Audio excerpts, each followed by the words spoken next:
One of the questions that all of us face is to discern how do I really know what is the will of God for my life. और एक प्रश्न जो हम सबके सामने आता है वो ये है, मैं कैसे जान सकता हूँ, मैं कैसे परख सकता हूँ कि मेरे जीवन के लिए परमेश्वर की इच्छा क्या है। Yeah, I'm sure young people, they have this question, how do I know what is God's will for me regarding marriage, which college to join, which career to choose, which ministry, many other questions like that. और मैं निश्चित हूँ कि कई जवान जो लोग हैं उनके सामने यही प्रश्न होगा कि किस कॉलेज में जाऊँ, क्या नौकरी में करूँ, क्या सेवकाई मेरी होने वाली है। ऐसे कई प्रश्न लोगों के मन में होते हैं। And even among us, those who are married, we also have so many questions. Lord, how do I build my family? Whether I should buy this house or rent this house? How do I spend my money?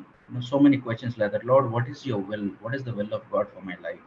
और हम जो विवाहित हैं, हमारे भी मन में यही प्रश्न होता है कि प्रभु, मैं अपने परिवार का निर्माण कैसे करूं, क्या मैं ये घर खरीदूं या यहाँ मैं किराए से रहूं। और कई ऐसे प्रश्न हमारे मन में होते हैं कि प्रभु, तेरी इच्छा क्या है मेरे जीवन के लिए। Now, there are at least two places in the Word of God. There are many actually, but we want to focus on two areas where it clearly mentions what is the will of God for us.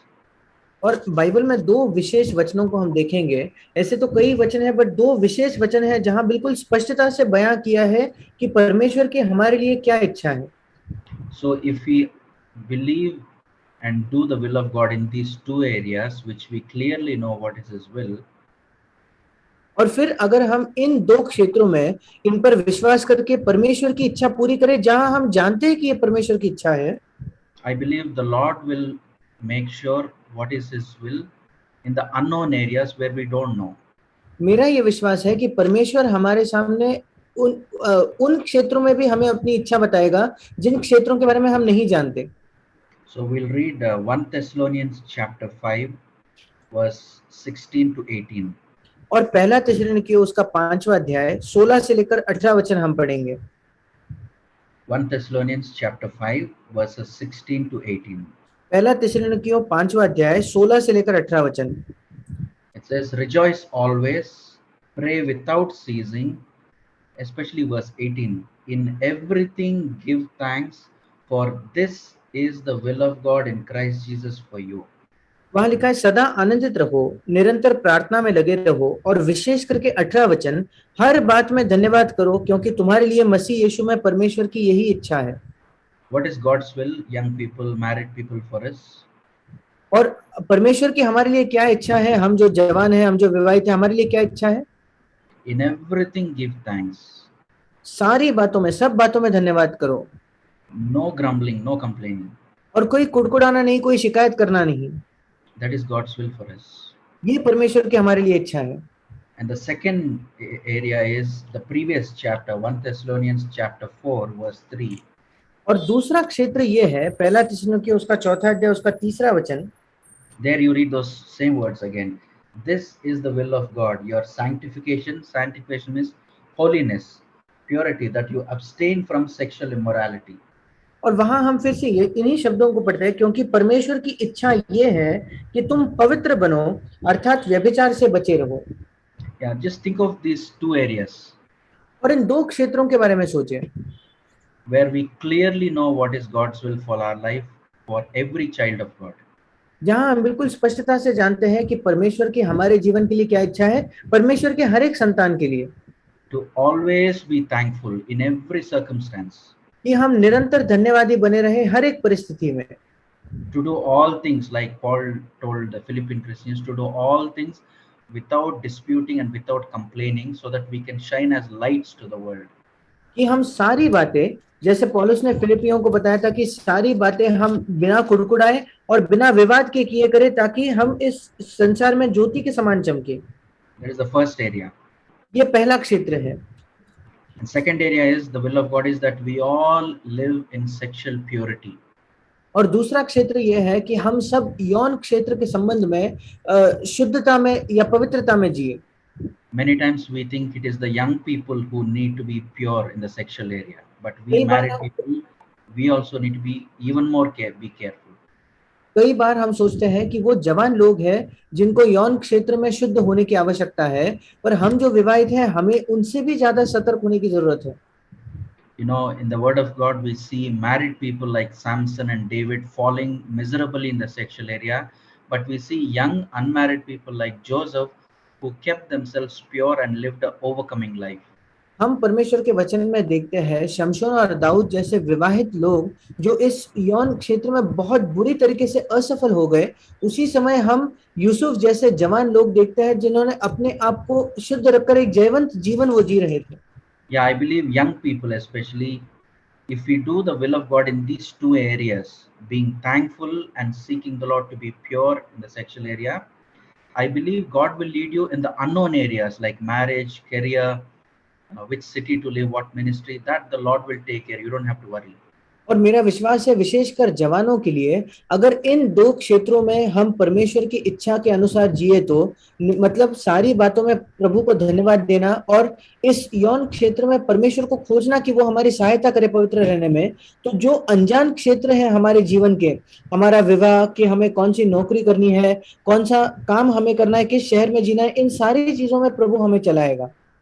It's like this. I want to use this illustration where, like for example, if you're traveling from Navi Mumbai to Pune on the highway in the night time, और मैं एक उदाहरण का इस्तेमाल करना चाहूंगा, अगर आप नवी मुंबई से पुणे की ओर सफर कर रहे हो हाईवे पर रात के समय में, I mean, you can't see the road of 120 kilometers in one stretch. You can't see the road. और आप एक समय में 120 किलोमीटर की पूरी सड़क को तो नहीं देख पाओगे। Yeah, the distance between Navi Mumbai Pune is 120 kilometers, but you can't see the road fully. You can only see maybe 100, 200 meters when you switch on the headlights. और नवी मुंबई से पुणे तक का जो सड़क है वो लगभग 120 किलोमीटर दूर वो रास्ता है। आप पूरा तो नहीं देख पाते, जब आप अपना हेडलाइट ऑन करते हो तो आपको शायद 100 मीटर या 200 मीटर तक ही दिखता है। So what you see clearly, if you cover that 100, 200 meters, you can see another 200 meters more. अगर जो आपको दिख रहा है वो 100-200 मीटर अगर आप पार कर लोगे तो उसके आगे आप आगे के 200 मीटर को साफ देख पाओगे। And that's how you move forward. That's how you travel. और ऐसे ही तो आप आगे जाते हो, ऐसे ही आप सफर करते हो। The same way, what you see clearly, the will of God in the Word of God, being thankful, being sexually pure, if you obey that, the Lord will take care of the areas that you don't know what is His will. बिल्कुल वैसे ही जो हम परमेश्वर के वचन में देखते हैं, अगर उसकी हम आज्ञा माने तो इसका मतलब धन्यवादी होना और यौन क्षेत्र में शुद्ध होना। तो जिन बातों को हम नहीं जानते उन अनजान क्षेत्रों में भी प्रभु हमें चलाएगा। Now, we are creatures who grumble and complain for every silly thing.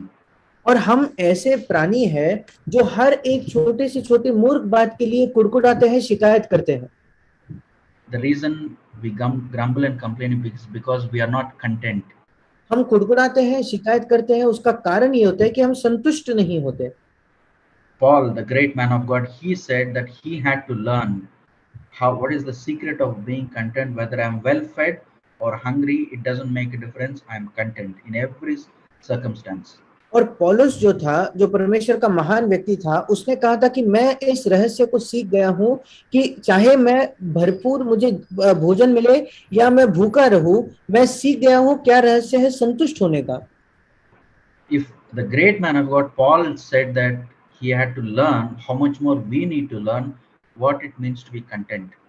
अगर पौलुस जो परमेश्वर का ऐसा अद्भुत जन था वो कहता है कि मुझे ये सीखना पड़ा, तो उससे ज्यादा कितनी आवश्यकता है हमें सीखने की।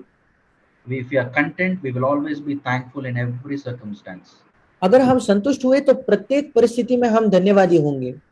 And if we are content in the wife or the husband God has given us, or the parents God has given you, young people, especially married people, if we are content with the life partner God has given, we will be pure in the sexual area.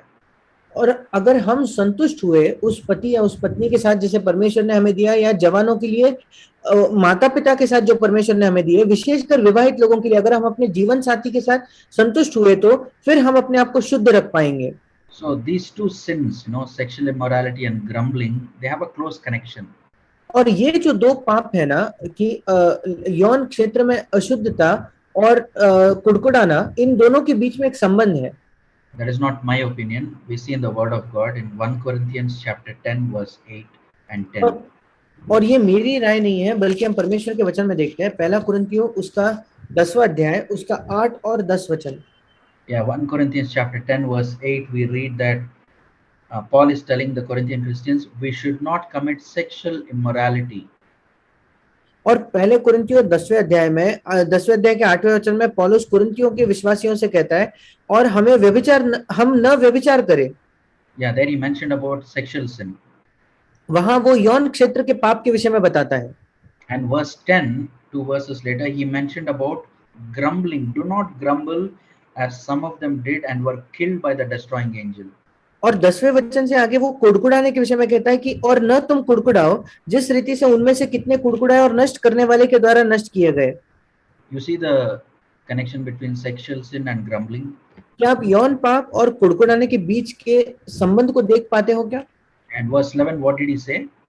और 11वें वचन में वो क्या कहता है? These things happened to them, that is the Jews who lived in the wilderness for 40 years. It happened to them as examples and were written down as warnings, not for you Corinthian believers, but for us. Paul is including himself. I am also in danger of falling into the sin of grumbling and sexual sin. परंतु 11वें वचन में पौलुस कहता है, परंतु ये सब बातें जो उन पर पड़ी, उन पर मतलब जो यहूदी थे, जो उस जंगल में 40 वर्ष तक थे, जो उन पर पड़ी दृष्टांत की रीति पर थी, और वे हमारी चेतावनी के लिए। वो ये नहीं कहता कि वो तुम कुरिन्थियों के लिए है, वो अपने आप को इसमें शामिल करके कहता है कि वे हमारी चेतावनी के लिए है। मतलब पौलुस खुद इस खतरे में था कि वो कुड़कुड़ाए या यौन पाप में गिरे। And verse 12 it says, if you think that we are standing firm, let us be careful lest we fall. और 12वें वचन में कहता है, इसलिए जो समझता है मैं स्थिर हूं, या इंग्लिश में लिखा है मैं खड़ा हूं, वो चौकस रहे कि कहीं गिर न पड़े। And also we read in Ephesians 5 उसी के साथ हम इफिसियों 5 में भी पढ़ते हैं, verse 1, it says so beautifully, follow the example of God, follow God's example in everything you do. और इफिसियों 5:1 में बड़ी सुंदरता से लिखा है कि परमेश्वर का अनुकरण करो, तुम जो कुछ करो उसमें परमेश्वर का अनुकरण करो। Yeah, there I think in verse 1 and 2 it is talking about loving, और पहले 2 वचनों में वो प्रेम करने के विषय में बता रहा है। but it also says we need to follow the Lord's example in verse 3 in the area of sexual area. पर तीसरे वचन में वो ये भी कहता है कि हमें प्रभु के उदाहरण का अनुकरण करना है इस यौन क्षेत्र में भी। It says among you, he doesn't say among you there must not be sexual immorality. It says among you there must not even be a hint of sexual immorality or any kind of impurity. और वो ये नहीं कहता कि तुम्हारे बीच में व्यभिचार या अशुद्ध काम नहीं होना चाहिए, बल्कि वो कहता है तुम में व्यभिचार और किसी प्रकार के अशुद्ध काम की चर्चा तक न हो। You see the standard God has called us to live. There should not be a hint of impurity. क्या आप देख पाते हो किस मापदंड के लिए परमेश्वर ने हमें बुलाया है कि अशुद्धता की एक हमारे अंदर एक मानो तिनका भी न होना चाहिए। And then what should we have then? और फिर उसके बजाय हमारे अंदर क्या होना चाहिए? Last part of verse 4, but rather we should have thanksgiving to the Lord. चौथे वचन के अंतिम भाग में लिखा है, प्रभु के प्रति हमें धन्यवाद होना चाहिए। You see the contrast between on one side it says don't be impure, no hint of impurity, but rather have a thankful heart. और क्या आप इस विरोधाभास को देखते हो कि एक जगह वो कहता है कि तुम्हारे अंदर बिल्कुल अशुद्धता की चर्चा भी ना हो, और दूसरी जगह वो कहता है तुम्हारे हृदय में धन्यवाद होना चाहिए। It is quite possible that those of us who grumble and complain the most usually may fall into sexual sin. ये बिल्कुल संभव है कि जो हम में से कुड़कुड़ाते हैं और सबसे ज्यादा शिकायत करते हैं वही यौन पाप में गिरते हैं। But it is also true that those who are content in the Lord, content with the wife or husband God has given, they are thankful and they'll by the grace of God live a pure life in the sexual area. और ये भी सच है कि जो लोग संतुष्ट होते हैं, जो लोग परमेश्वर ने दिए हुए अपने जीवन साथी में संतुष्ट होते हैं, वे इस यौन क्षेत्र में भी परमेश्वर के अनुग्रह से शुद्ध रह पाते हैं। We are not content because many times we want much. We are not satisfied with what God has given. Sorry बता। We are not content many times because we think we deserve much. We want more. और कई बार हम इस वजह से संतुष्ट नहीं होते क्योंकि हमें लगता है कि हम और चीजें प्रभु से पाने के योग्य हैं या उसके हकदार हम हैं। If we are not thankful for the little God has given us, He will not give us any more. जो थोड़े से थोड़ा, जो छोटे से छोटा प्रभु ने हमें दिया है, अगर उसके साथ हम संतुष्ट ना हुए तो वो हमें और नहीं देगा। When Jesus had only 5 loaves and 2 fish, He didn't grumble and complain Father, what is this? So many people, 5 loaves and 2 fish. How will I feed them? He didn't grumble and complain. He said he gave thanks, and then the Lord did, Heavenly Father did a miracle.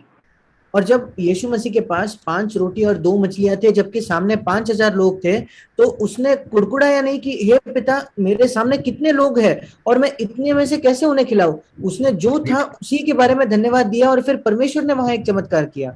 Yeah, let us look at that miracle that Jesus did. He did that twice. The miracle of feeding the multitude, he did that twice. और आइए हम उस चमत्कार को देखें जो यीशु ने किया, भीड़ को खिलाना। उसने ये चमत्कार 2 बार किया था। The first time he did was among the believers, the children of God, among the Jewish people in John chapter 6. और पहले बार जब यीशु ने ये चमत्कार किया, वो परमेश्वर की संतान जो थे, जो यहूदी लोग थे, उनके बीच किया था। So John chapter 6 verse 4, it is among the Passover, during the Passover. यूहन्ना इसका 6 अध्याय और 4 वचन में लिखा है कि फसह के पर्व के समय उसने ये किया था। It is among the Jewish people. ये यहूदियों के बीच था। And verse 10, what do we read? और 10वें वचन में हम क्या पढ़ते हैं? This is when people were hungry, Jesus saw the need and he asked them to sit down, and there was much grass there, verse 10. और वहां लिखा है, ये वो समय था जब लोग भूखे थे और यीशु ने उन्हें बैठने को कहा। यीशु ने कहा लोगों को बैठा दो। उस जगह बहुत घास थी, ऐसा लिखा है 10वें वचन में। Yeah, when there is much grass, probably it is spring season when the weather is so pleasant and comfortable. और ये जब बहुत घास थी, इसका मतलब वो जो मौसम था, वो मौसम बड़ा अच्छा मौसम था, जहां वहां धूप वगैरह बिल्कुल सही थी। And we all know when we go to a picnic, when we sit on a lawn, it's so comfortable to sit. और हम जानते हैं कि जब वसंत ऋतु में हम बाहर जाए और किसी पिकनिक पर हम जाए, किसी लॉन पर बैठे, तो वो बैठना कितना आरामदायक होता है। So that is how these children of God, they were sitting on a lawn comfortably, pleasant weather. और यही परमेश्वर के बच्चों के लिए भी वहां था, वो बिल्कुल आरामदायक रीति से उस लॉन के ऊपर मानो बैठे थे, घास पर बैठे थे। The Lord generously he fed them in verse 11. और 11वें वचन में प्रभु ने बड़े बहुतायत से उन सबको खिलाया। And you know how these children of God, the believers, they responded. और क्या आप जानते हो, परमेश्वर के जो बच्चे थे, जो विश्वासी थे, उन्होंने कैसी प्रतिक्रिया दी? They had no gratitude. उनके हृदय में कोई धन्यवाद, कोई आभार नहीं था। All they wanted was verse 15. They wanted Jesus to be a political king so that they could be free from the Roman Empire. वे केवल यही चाहते थे 15 वचन में कि यीशु मसीह कोई राजकीय नेता बन जाए और रोमी जो साम्राज्य है उनसे, उस राज्य से उन्हें छुड़ाए। And John chapter 6 verse 41 onwards, we see how these people who received so much from Jesus, how they responded. और यूहन्ना 6:41 से आगे हम पढ़ते हैं कैसे ये लोग जिन्होंने यीशु से इतना कुछ पाया था, उन्होंने कैसे प्रतिक्रिया दी। And this is how even now the Christians, those who come from Christian background, how we also respond after receiving so much from the Lord and the church. और आज भी हम जो मसीही पृष्ठभूमि से आते हैं, मसीही परिवारों से आते हैं, कई बार हम भी प्रभु से और कलीसिया से इतना कुछ प्राप्त करने के बाद ऐसी ही हमारी प्रतिक्रिया होती है। Verse 41, John 6:41, they grumbled about him. 41 वचन में लिखा है यहूदी उस पर कुड़कुड़ाने लगे। And verse 43, Jesus had to say, please stop grumbling. और 43 वचन में यीशु को कहना पड़ा कि कृपया आपस में मत कुड़कुड़ाओ। They didn't stop there. In verse 52, they got a quarrel among themselves. और वहां वे कुड़कुड़ाने से रुके नहीं, तो 52 वचन में लिखा है वे आपस में झगड़ने लगे। We are talking about the children of God and believers, how they responded when Jesus did so much for them. हम परमेश्वर के संतान या विश्वासियों की बात कर रहे हैं कि उन्होंने कैसी प्रतिक्रिया दी जब परमेश्वर ने उनके लिए, यीशु ने उनके लिए इतना कुछ किया था। Grumbling and quarreling. कुड़कुड़ाना और झगड़ा करना। And verse 60 said, the disciples were saying, this is a hard saying, who can understand it? और 60 वचन में शिष्य कहने लगे, चेले कहने लगे, ये कठोर बात है, इसे कौन समझ सकता है। Jesus had more than 12 disciples at that time. उस समय यीशु के पास 12 से भी अधिक शिष्य थे। And verse 61, even the disciples grumbled. और 61 वचन में लिखा है कि शिष्य या चेले भी आपस में कुड़कुड़ाने लगे। Yeah, these I believe are the disciples who left Jesus after some time. और मेरा विश्वास है यही वो चेले थे जो कुछ समय बाद यीशु को छोड़कर चले गए। I think you read that further down. And chapter 7 verse 1, finally they wanted to kill Jesus, that Jesus could not move freely. और आखिरकार 7वें अध्याय के पहले वचन में, यूहन्ना 7:1 में, वे यीशु मसीह को मार डालना चाहते थे, इस वजह से यीशु गलील में उनके सामने फिर न सका। This is how the believers responded when Jesus fed that 5,000 men apart from the women and children. और विश्वासियों ने ऐसी प्रतिक्रिया दी जब यीशु मसीह ने 5,000 पुरुषों को, वहां स्त्रियां और बच्चे अलग थे, जब उन्हें यीशु ने खिलाया। Grumbling, quarreling, and wanted to kill Jesus, and always complaining. This is a hard saying. I can't understand what he's saying. कुड़कुड़ाना, झगड़ा करना और यीशु को मार डालने की चाहत रखना और ये कहना कि ये कठोर बात है, इसे कौन समझ सकता है। And the second time Jesus did this miracle, he fed the 4,000 among the unbelievers. That is in Mark chapter 7. और जब दूसरी बार यीशु ने यही चमत्कार किया, उसने अविश्वासियों को खिलाया था। वो है मरकुस रचित सुसमाचार उसके 7वें अध्याय में। They are not Jewish people. They are all. It's a Gentile region called Decapolis in Mark chapter 7 verse 31. और ये कोई यहूदी लोग नहीं थे, बल्कि ये डिकापुलिस नामक शहर के ये सारे गैर यहूदी लोग थे। Here he feeds 4,000 men apart from women and children. मरकुस 7:31 में यहाँ वो 4,000 पुरुषों को खिलाता है और वहां भी स्त्रियां और बच्चे अलग है। You know, before Jesus did that miracle of feeding the multitude, you know the testimony of these unbelievers towards Jesus. और यीशु मसीह ने इन लोगों को जब खिलाया, ये जो अविश्वासी थे, इन्हें खिलाने के पहले क्या जानते हैं उनकी क्या गवाही थी यीशु के बारे में? Mark chapter 7 verse 37. मरकुस 7 उसका 37 वचन। He has done all things well. उसने जो कुछ किया सब अच्छा किया है। They were so hungry people. They have not yet had any food. और वे बहुत भूखे लोग थे, अभी तक उन्होंने कोई भोजन नहीं प्राप्त किया था। But their testimony was, Jesus, we have no complaints. You have done all things well. पर उनके हृदय में कोई शिकायत नहीं थी। वे कहते हैं, प्रभु कोई शिकायत नहीं, यीशु तूने सब कुछ अच्छा किया है। Unbelievers, अविश्वासी, they gave this testimony. अविश्वासी गैर यहूदी लोगों ने ये गवाही दी। Even today, the story hasn't changed. People from unbelieving background, they are the most grateful people. आज भी कहानी कोई अलग नहीं है। जो लोग अविश्वासी घरानों से आते हैं, वो आज भी सबसे ज्यादा कृतज्ञ, सबसे ज्यादा धन्यवादी लोग होते हैं। Now, the next chapter, Mark chapter 8, verse 2. और अगले अध्याय मरकुस 8 उसके दूसरे वचन में Now, Jesus is saying this. अब यीशु ये कह रहा है, These people have been with me for 3 days and have nothing to eat. ये 3 दिन से बराबर मेरे साथ थे और उनके पास कुछ भी खाने को नहीं। 3 days. 3 दिन। Do you remember 3 days? क्या आपको 3 दिन याद है? 3 days conference, 3 days camp. 3 दिन का कॉन्फ्रेंस, 3 दिन का camp. How many of us would come if the brothers announce a 3 days camp or conference but no food? हमें से कितने लोग आते अगर भाई ऐसी कोई अनाउंसमेंट करते कि 3 दिन का कैंप है, 3 दिन का कॉन्फ्रेंस है, पर कोई भोजन नहीं होगा। But Jesus is there. Who wants food? If Jesus is there, that is sufficient. पर यीशु वहां है। अगर यीशु वहां है तो भोजन किसे चाहिए? वही पर्याप्त है। They have been with me 3 days and have nothing to eat. ये 3 दिन से मेरे साथ थे और उसके बावजूद उनके पास खाने के लिए कुछ नहीं था। Remember the Jewish people in the wilderness. They got so angry with God and Moses. They were grumbling and complaining just because there was a little delay for the food and water to come miraculously. Just little delay. These people 3 days no food, no grumbling, no complaining. और जो यहूदी लोग इस्राएल में मूसा के साथ जंगल में थे 40 वर्ष तक, वो उनका जो भोजन जो उनको चमत्कारिक रूप से मिलने वाला था, वो मिलने के लिए थोड़ा सा समय लग गया तो वे कुड़कुड़ाने लगे। और ये जो थे, ये यीशु के साथ 3 दिन तक थे और इनके पास कोई खाना नहीं था। Just like many of us, if our mothers or wives, they slight delay in making food, we get so upset. बिल्कुल हम में से कईयों के जैसे, अगर हमारी माताएं या पत्नियों को भोजन बनाने में थोड़ी सी देर हो जाए तो हम इतना बुरा मान जाते हैं, हम इतने विचलित हो जाते हैं।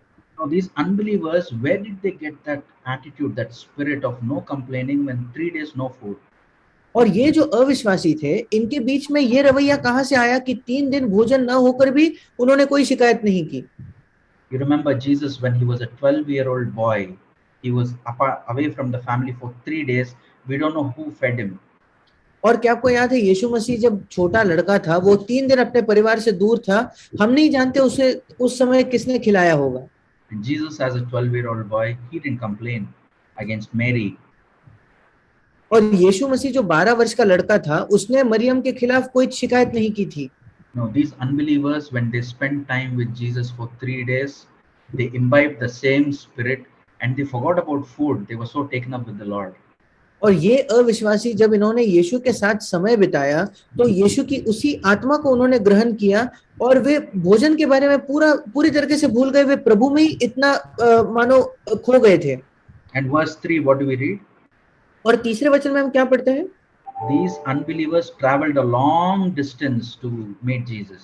ये अविश्वासी जो थे ये लंबा सफर करके यीशु को मिलने आए थे। Yeah, the people who came to worship the baby Jesus were the wise men. They traveled a long distance. People of Israel who were living few kilometers away, they were least bothered. और जो लोग यीशु मसीह की आराधना करने आए थे जब वो एक छोटा बालक था, वे तीन बुद्धिमान जो लोग थे वे दूर लंबा सफर करके आए थे। और जो यहूदी लोग इस्राएल में ही कुछ ही किलोमीटर की दूरी पर जी रहे थे, उन्हें कोई फर्क नहीं पड़ रहा था। Now the spirit of Jesus says, I have food to eat. You remember the words he said to the disciples after he met the Samaritan woman. He said, I have food to eat you have no clue about. और यीशु की आत्मा ये है, क्या आपको याद है कि यीशु ने अपने शिष्यों से जो शब्द कहे जब वो सामरी स्त्री से मिल चुका था, और वो कहता है मेरे पास ऐसा भोजन है खाने के लिए जिसे तुम नहीं जानते। What is that? My food is to do the will of my heavenly Father and to complete the work he has given. और वो क्या था? वो कहता है मेरा भोजन मेरे भेजने वाले या मेरे स्वर्गीय पिता का की इच्छा पूरा करना है और उस काम को पूरा करना है जो उसने मुझे सौंपा है। And what do we read? Verse 4, Mark chapter 8 verse 4. और मरकुस 8:4 में हम क्या पढ़ते हैं? They were in the wilderness. वे जंगल में थे। And verse 6. और छठे वचन में Where were they sitting? They were sitting on the ground. There was no grass there. और वे कहाँ बैठे थे? वे भूमि पर बैठे, वहां कोई घास नहीं थी। Which means perhaps it was a hot summer season. Weather is not comfortable.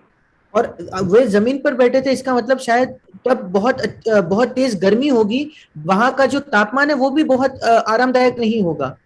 You see the number of things from verse 2 to 4, chapter 8 verse 2 to 4. क्या आप 8वें अध्याय के दूसरे से चौथे वचन में कई बातों को देख पा रहे हो? 3 days no food. 3 दिन कोई भोजन नहीं। Traveled a long distance. लंबा सफर यात्रा करके आए थे। Wilderness. जंगल में थे। And sitting on the ground, no grass, no comfortable place to sit. और जमीन पर बैठे थे, कोई घास नहीं थी, कोई आरामदायक जगह नहीं थी बैठने को। Because probably it was summer, hot summer. क्योंकि शायद बड़ी तेज धूप, गर्मी का वो मौसम होगा। And what was their testimony? Like we read in Mark 7:37, Jesus has done all things well, no complaints. और इसके बावजूद उनकी गवाही क्या थी? जैसे हमने मरकुस 7:37 में पढ़ा कि यीशु ने जो कुछ किया सब अच्छा किया है, कोई शिकायत नहीं। The more time they spent with Jesus, they absorbed that spirit. I was thinking, Lord, when I read your word and spend time with you, please help me not to be like the Jewish people. That is how unfortunately I am. But help me to learn from these unbelievers to absorb the same nature as yours by the power of your Holy Spirit. जितना ज्यादा समय वे यीशु के साथ बिता रहे थे, उतनी ही ज्यादा उन्होंने यीशु से उस आत्मा को ग्रहण की। और मैं प्रार्थना कर रहा था, प्रभु जब मैं तेरे वचन को पढ़ूं, जब तेरे साथ मैं समय बिताऊं, मैं उन यहूदी लोगों के समान न बनूं, क्योंकि दुर्भाग्यपूर्ण मैं उन्हीं के जैसे हूं। पर मैं प्रार्थना करता हूं कि मैं इन अविश्वासियों के जैसे बनूं, कि तेरे पवित्र आत्मा के सामर्थ्य के द्वारा तेरी आत्मा जो है, तेरा रवैया मेरे अंदर आ जाए। Remember, there were 10 lepers. All 10 lepers, Jesus miraculously cleansed them. क्या आपको याद है 10 कोढ़ी थे और 10 के 10 कोढ़ियों को यीशु मसीह ने चमत्कार करके चंगा कर दिया। Only one came back to thank the Lord. उनमें से एक ही लौट आया प्रभु को धन्यवाद देने के लिए। So this 10th leper, he was from Samaria. He was not even a Jew. He is like an unbeliever. Like today's terms, he is a non-Christian. और ये जो 10वां कोढ़ी था, ये एक सामरी था, वो यहूदी भी नहीं था, वो गैर यहूदी था। आज के शब्दों में कहे तो वो एक अविश्वासी था, गैर मसीही था। The Samaritan man, he was cleansed of 2 leprosies. One is the physical leprosy, second the spiritual leprosy of an ingratitude heart. और ये जो सामरी कोढ़ी था, इसकी 2 कोढ़ एक ही समय चंगे हो गए। एक तो था वो शारीरिक कोढ़ और दूसरा था आत्मिक कोढ़, जो था धन्यवाद न देने का कोढ़। Those 9 Jewish lepers, they were only healed of physical leprosy, but they still were corrupt with the spiritual leprosy of a thankless heart. और जो 9 यहूदी कोढ़ी थे, उनका शारीरिक कोढ़ तो चंगा हो गया, पर एक जो उनका कृतज्ञ हृदय था, जो धन्यवाद न देने वाला हृदय था, उसके आत्मिक कोड़ से वे चंगे नहीं हो पाए। May we all realize the importance of having a heart of gratitude to be thankful to the Lord in all circumstances. हम सब इसके महत्व को समझने पाए कि प्रभु के प्रति धन्यवादी एक हृदय रखना, हर एक परिस्थिति में धन्यवाद देने का क्या महत्व है। How is a house built? It is built by small bricks, one upon the other. एक घर का निर्माण कैसे होता है? छोटी छोटी ईंटों से, जो एक के ऊपर एक रखी जाती है। The same way a godly home, I believe, is built not by big things, small acts of kindness, small acts of forgiveness, small that gratitude, small acts of gratitude and thankfulness. बिल्कुल वैसे ही एक ईश्वरीय घर का निर्माण भी छोटे छोटे कामों से, छोटे भलाई के काम, क्षमा करने के काम, धन्यवाद या आभार के जो छोटे छोटे काम है, उन्हीं से एक ईश्वरीय घर का निर्माण होता है। And what is it that destroys a home? We saw how a home is built. It is by brick, small bricks. The same way, how is a home destroyed? It is by the small misunderstanding, small grumbling, complaining, small suspicion, small irritations. और एक घर कैसे गिराया जाता है? हमने देखा कि एक घर का निर्माण होता है ईंट प्रति ईंट उस पर रखकर, थोड़ी सी भलाई, थोड़ी सी क्षमा। और उसका नाश कैसे होता है किसी घर का? छोटी सी गलतफहमियां, या छोटे सा हम संदेह करने लगते हैं, या छोटे से हम कुड़कुड़ाहट रखते हैं या चिड़चिड़ करते हैं, उनसे एक घर का नाश होता है। No, I remember someone saying the English word think and thank come from the same root word. We don't thank enough. It's because we don't think how much the Lord has done for us. और मुझे याद है कोई बता रहा था कि English भाषा में दो शब्द है, थिंक और थैंक, मतलब सोचना और धन्यवाद देना। और वो कह रहे थे कि ये कारण क्यों हम प्रभु को धन्यवाद नहीं देते, वो ये है क्योंकि हम बहुत सोचते नहीं कि प्रभु ने हमारे लिए क्या किया है। We only think of that one prayer that God did not answer according to my will, and we grumble and complain. हमें बस वो एक ही प्रार्थना याद रहती है जो परमेश्वर ने मेरी इच्छा के अनुसार जिसका जवाब नहीं दिया, और हम उसके वजह से कुड़कुड़ाते हैं और शिकायत करते हैं। Let us be careful of those little grumbling and complaining. Solomon said those little foxes destroy the vineyard.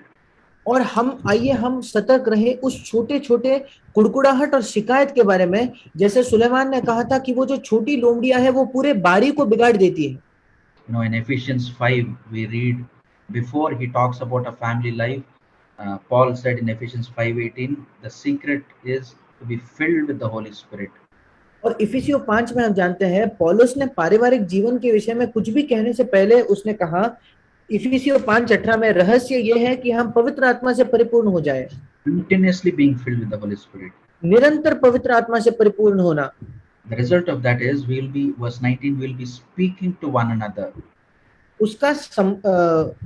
उसका नतीजा ये होगा 19 वचन में कि हम आपस में बात करेंगे। Speaking to one another. Have I stopped speaking to somebody? आपस में हम बात करेंगे। क्या मैंने किसी से बात करना रोक दिया है? Don't have to think about somebody. Let us think of our own family, our own wives and husbands. हमें किसी और के विषय में सोचने की जरूरत नहीं। आइए हम अपने ही परिवार में, अपने ही पत्नी या पति के विषय में सोचें। And when we are filled with the Holy Spirit, verse 20 says we will always be giving thanks to the Lord for everything in the name of the Lord Jesus Christ. और 20 वचन में लिखा है, अगर हम पवित्र आत्मा से भर गए हैं तो हम सदा सब बातों के लिए हमारे प्रभु यीशु मसीह के नाम से परमेश्वर पिता का धन्यवाद करते रहेंगे। Yeah, that is what builds a godly home. इसी से एक ईश्वरीय घर का निर्माण होता है। It can happen only when we are filled with the Holy Spirit. I can't have a formula. Okay, I will start thanking from tomorrow. I will only be frustrated after 2 to 3 days. ये केवल तभी होगा जब मैं पवित्र आत्मा से भर जाता हूँ। मेरे पास कोई फॉर्मूला नहीं हो सकता कि कल से मैं सबको धन्यवाद दूंगा। मैं 2-3 दिन में बिल्कुल हार जाऊंगा, निराश हो जाऊंगा।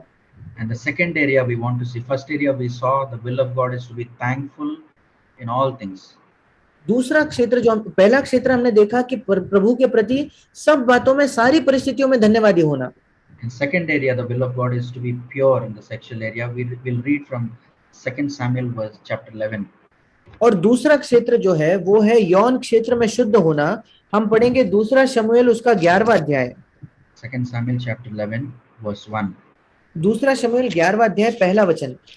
It was during the spring of the year. वहां लिखा है वर्ष के आरंभ में ये था। Yeah, in the English Bible it says this. It was during the spring season. So spring season is a very pleasant and comfortable time. The weather is so pleasant and plenty of food is available. और यहाँ English Bible में लिखा है कि जो वसंत ऋतु था, वसंत ऋतु ऐसा समय होता है जब बाहर का जो मौसम होता है वो बहुत ही सुहाना होता है और खाने के लिए पर्याप्त चीजें मिलती है। And what do we read? David remained at Jerusalem. He did not go to fight the battle. He said, "Okay, the junior brothers they will go fight the battle. I don't have to fight the battle. I'll stay back in Jerusalem." और हम क्या पढ़ते हैं, दाऊद यरूशलेम में ही रुका रहा।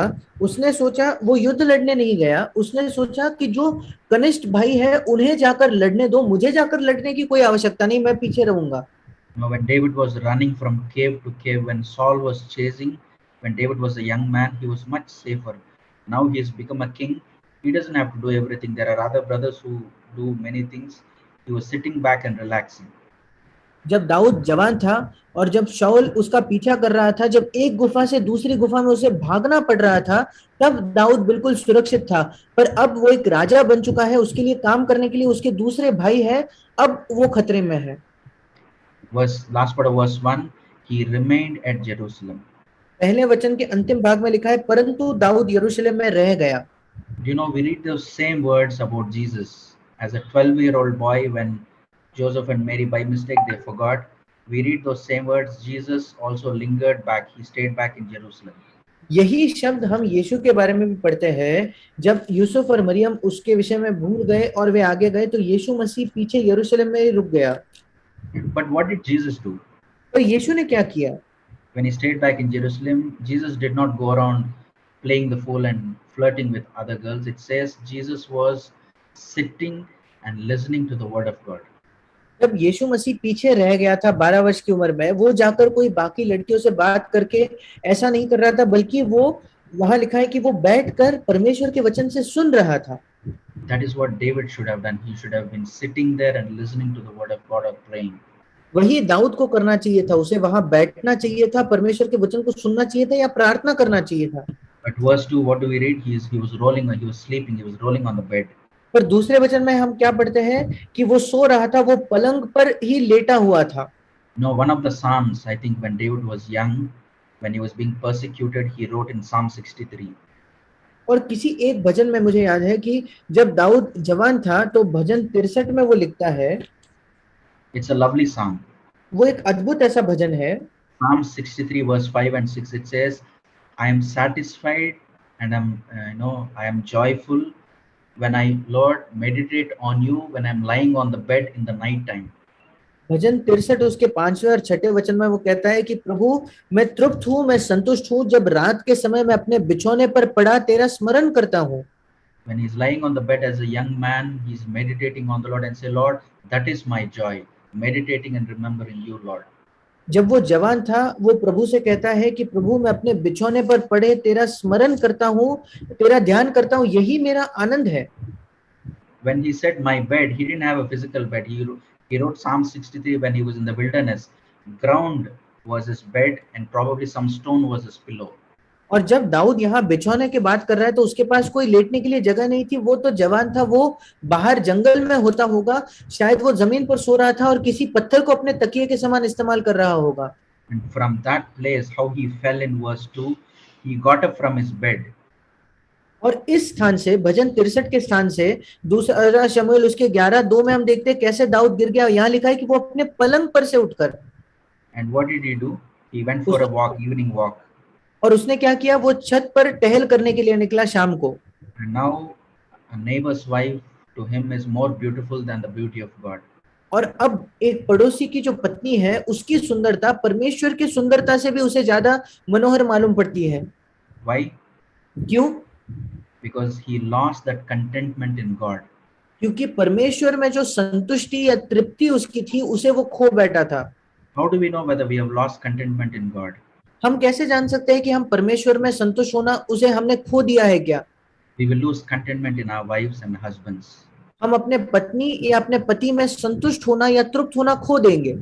And we will start looking around, I wish I was married to that man or this woman, and we will start comparing our partners with somebody else. और हम दूसरी जगह देखकर तुलना करने सोचने लगेंगे कि काश मैं अपने इस व्यक्ति या उस स्त्री से मेरा विवाह हुआ होता तो, और हम अपने जीवन साथी की तुलना किसी और से करने लगेंगे।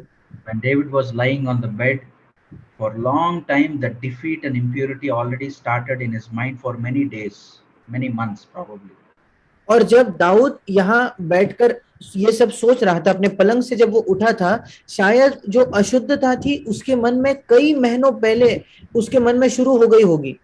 The defeat and impurity always starts here in our mind, in our thoughts. And one day, for David's life, it came out publicly. जो हार और अशुद्धता होती है वो हमेशा हमारे विचारों से शुरू होती है, और दाऊद के लिए एक दिन वो सार्वजनिक तौर पर बाहर प्रकट हुई। And see how different Joseph was in the Old Testament. और देखिए पुराने नियम में यूसुफ कितना अलग था। When he had an offer from a woman, come and lie down with me, he fled from there. He ran away from there. जब एक स्त्री ने उससे कहा कि तू आकर मेरे साथ लेट, तो वो वहां से भाग निकला। Why? क्यों? That is because Joseph was content in the Lord. क्योंकि यूसुफ प्रभु में संतुष्ट था। Just like in our homes, when we have stomach full food, when somebody offers something, we'll say, I'm sorry, I'm not hungry now, I'm full already. बिल्कुल जैसे हमारे घर में अगर हम पेट भर खाना खा चुके हैं और तब हमें कोई भोजन दे, तो हम कहेंगे कि नहीं, मुझे माफ कर दो, मेरा पेट बिल्कुल भरा हुआ है। If we are content with the Lord, we will be content with our partners. अगर हम प्रभु से संतुष्ट है तो हमारे जीवन साथी के साथ हम संतुष्ट होंगे। And this area of sexual sin there is no respecter of age. It can destroy anybody, young or old. और ये जो यौन पाप का क्षेत्र है, ये किसी उम्र का लिहाज नहीं करता, ये जवान या बूढ़ा किसी को भी नाश कर सकता है। You remember the evil people of Sodom and Gomorrah, when they wanted to break the door of Lot's house to commit sexual sin. It says, the people who came there, it says they were both young and old. क्या आपको याद है कि सोदोम के जो दुष्ट लोग थे, जो लूत के घर के दरवाजों को तोड़कर अंदर आकर यौन पाप करना चाहते हैं, उनके विषय में लिखा गया है कि क्या ही छोटे क्या ही बड़े सब पुरुष उस घर में आने की कोशिश कर रहे थे। I think it was Mother Teresa who said, lust is like a fire. It will not see before burning somebody whether this person is a young person or old person. It can burn anyone. और mother Teresa ने शायद ये कहा था कि लालसा करना जो है वो एक आग के समान है, और आग कभी ये नहीं देखती कि ये जवान है या ये बूढ़ा है, वो आकर किसी को भी जला सकती है। I think in Romans 1, Paul said, if we don't glorify the Lord and not thankful, Paul says further down in Romans 1 after verse 21, they will fall into worst form of sexual immorality. और Romeo उसके पहले अध्याय में पौलुस कहता है, अगर हम प्रभु को महिमा न दे और अगर हम धन्यवादी न हुए, तो पहले अध्याय के आखिरी भाग में वो कहने लगता है कि हम सबसे बदतर पाप के व्यभिचार में गिर जाएंगे। In Ezekiel 24:16, और यहेजकेल उसके 24 अध्याय के 16वें वचन में, when God from heaven, he wanted to address Ezekiel's wife. जब परमेश्वर को स्वर्ग से यहेजकेल की पत्नी को बुलाना था या यहेजकेल की पत्नी को संबोधित करना था, तो वो कहता है, He did not say your wife, but he said the desire of your eyes. उसने ये नहीं कहा कि तेरी पत्नी, वो कहता है तेरी आंखों की प्रिय को, या इंग्लिश में लिखा है तेरी आंखों की जो लालसा है उसे। Yeah, can the Lord give that testimony to every husband right now, that our wives alone are the desire of our eyes and no other woman? क्या प्रभु हम यहाँ उपस्थित हर एक पुरुष को ये गवाही, हर एक पति को ये गवाही दे सकता है कि तुम्हारे आंखों की लालसा केवल तुम्हारी पत्नी है और कोई स्त्री नहीं? Sisters, can the Lord give you that testimony that your husband alone is the desire of your eyes and no other man, that you don't compare him to any other man? और बहनें, क्या आपके बारे में प्रभु ये गवाही दे सकते हैं कि आपके आंखों की इच्छा केवल आपके पति है और दूसरा कोई पुरुष नहीं? And this is one promise the Lord gave me long time ago in my single days, which I claimed, and the Lord was faithful to answer in Isaiah 33 verse 17. और ये एक वायदा प्रभु ने मुझे मेरे जवानी के दिन, जब मैं अविवाहित था, तब मुझे दिया था, और मैंने उस पर दावा किया और प्रभु ने विश्वास योग्यता से मुझे पूरा किया। Brother verse Isaiah 33 verse 17. यशायाह 33 उसका 17 वचन, Your eyes will see the king in his beauty. तू अपनी आंखों से राजा को उसकी शोभा सहित देखेगा। When the Lord gave me that promise in my single days, I was defeated left, right, center thoroughly. और जब प्रभु ने मुझे ये वायदा दिया मेरे जवानी के दिनों में, मैं दाएं बाएं पूरी तरीके से पूर्ण तौर पर हारा हुआ था। My eyes and my mind were like this Indian bus stop toilet, absolutely filthy, defeated. I was so frustrated. मेरी आंखें और मेरा मन, मेरे विचार जो है वो बिल्कुल किसी भी भारत के बस स्टॉप के जो टॉयलेट्स होते हैं उसके समान थे। मैं पूरी तरीके से हारा हुआ था। And the Lord allowed me to fall and fall and fall and fall so many times so that my ego and arrogance was crushed. और प्रभु ने अनुमति दी कि मैं गिरूं कई बार, ताकि मेरा घमंड और मेरा जो अहंकार है, अहम है, वो पूरा चूर चूर हो जाए। The Lord had mercy and started to give the life of victory little by little. प्रभु ने मुझ पर दया करके धीरे धीरे थोड़ा थोड़ा करके मुझे विजय का जीवन वो देने लगा। Now if somebody comes and shares their struggles, it is, I mean, I cannot despise because I know what a rotten sinner I was. और अगर आज आकर कोई अपना संघर्ष मुझसे बांटता है तो मैं उसको तुच्छ नहीं जान सकता, क्योंकि मैं जानता हूं कितना सड़ा हुआ पापी मैं खुद था। Yeah, these two areas, the will of God, to be thankful in everything and to be sexually pure, that is the will of God for us. और इन दो क्षेत्रों में परमेश्वर की इच्छा पूरा करना, प्रत्येक परिस्थिति में सब बातों के लिए धन्यवाद देना और यौन क्षेत्र में शुद्ध होना, ये परमेश्वर की हमारे लिए इच्छा है। One of our dear brothers was mentioning at the start of the meeting, we cannot do it by determination, not by power, not by might, by gritting my teeth, but it is by the Holy Spirit, the power of the Holy Spirit. और जैसे हमारे प्रिय भाई शुरुआत में कह रहे थे, हम ये मन में कोई निश्चय करके तो नहीं कर सकते कि मैं अपने बल से करूंगा या अपने शक्ति या सामर्थ्य से करूंगा, बल्कि ये केवल परमेश्वर के आत्मा के द्वारा ही हो सकता है। May the Lord help us. He is much more able to help us than we are. परमेश्वर हमारी सहायता करे। हमारी जितनी चाहत है उससे ज्यादा लालसा परमेश्वर खुद रखता है हमारी सहायता करने में।